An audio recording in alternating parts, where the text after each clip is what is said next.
La culpabilité. La culpabilité, on entend souvent parler comme étant l'envers de la honte d'une même médaille. Je vais focaliser sur la culpabilité aujourd'hui parce que c'est venu sur un sujet de conversation. Moi, j'y ai pensé, moi, à cette affaire-là, puis je me suis dit, ça sert à quoi cette émotion-là, vraiment? Ça me semblait beaucoup plus anxiogène que utile. Ben, je me suis dit, bon, vu que ça existe, là, il doit bien avoir une raison, sinon Dieu ne l'aurait pas inventé, genre. Fait que, en tout cas, chacun son Dieu, là, ou pas. Mais pour revenir à la culpabilité, ça sert à quoi, honnêtement? Parce que j'y investissais énormément de temps, puis j'ai d'autres choses à faire que de me sentir coupable constamment. Puis j'avais comme l'impression qu'à chaque fois que je m'excusais, c'était comme pas assez, c'était pas satisfaisant, tu sais. Soit pour moi, soit pour l'autre. Fait que je me suis posé des questions. À quoi ça sert? Puis je me suis rendu compte que ça me servait à me sentir pas obligée, pas responsable, genre. Comme si, en étant victime assez pour me sentir coupable assez longtemps, puis il répétait à l'autre comment je me sens coupable assez souvent, je n'étais pas vraiment obligée d'assumer ce que j'avais fait, puis les conséquences que ça avait eu sur l'autre, parce que on se concentrait sur le fait que je sois tellement désolée. Ça fait que ça a été dur de me rendre compte de ça, mais ça a été très lucratif parce qu'aujourd'hui, j'ai pas besoin d'être coupable longtemps. C'est-à-dire que, c'est quand même utile de se sentir coupable. Ça nous permet d'être conscient de notre environnement puis de voir où est-ce que notre limite s'arrête puis celle de l'autre commence. Ça fait que, c'est utile. Tu sais, genre, tu peux pas tuer ton voisin, tu peux pas battre tes enfants, tu peux pas abuser des animaux. Il y a plein d'affaires comme ça qui sont utiles d'avoir une certaine culpabilité, donc une certaine conscience que si on l'a fait, on peut peut-être ne plus le faire ou le faire mieux ou le faire moins, tu sais. Mais une fois que la culpabilité est terminée, ça s'arrête là. Je m'excuse, sincèrement, pas pour me justifier, m'expliquer puis en plus finir.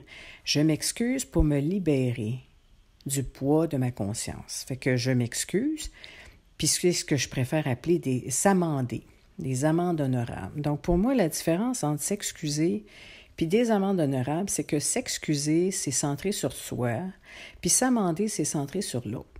Quand je prends vraiment conscience, puis quand je marche dans les souliers de l'autre, du poids de mon comportement qui a pu faire que la personne se sent lésée, blessée, etc., quand je prends conscience de ça, j'ai une empathie.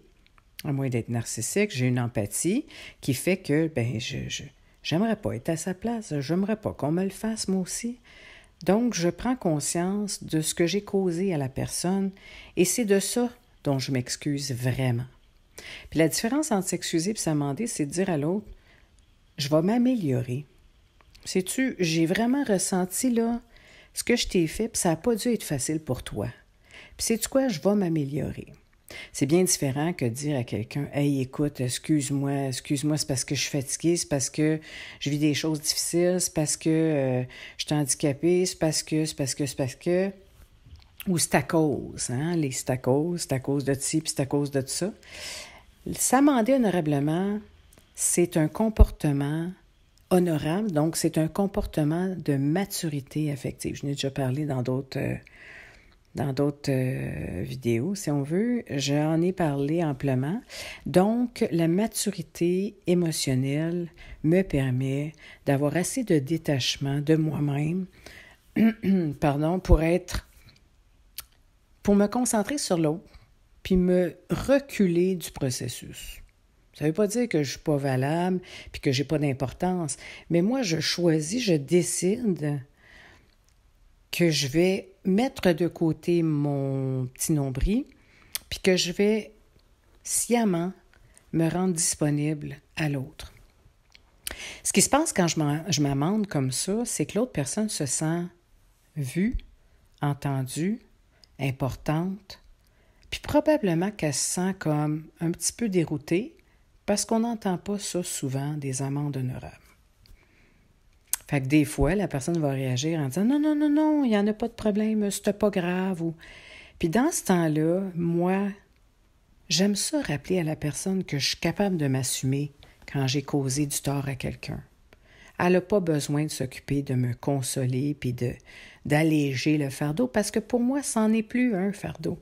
Dans la mesure où je me suis confiée à cette personne-là en termes de personne qui a manqué ou qui a failli, je m'assume pleinement, là. L'autre n'a pas besoin de me rassurer.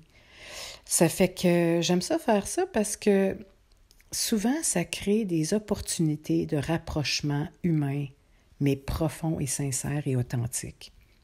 Puis c'est ce qui aiderait à la paix dans le monde, s'amender honorablement plus souvent que s'excuser ou, encore pire, s'en foutre.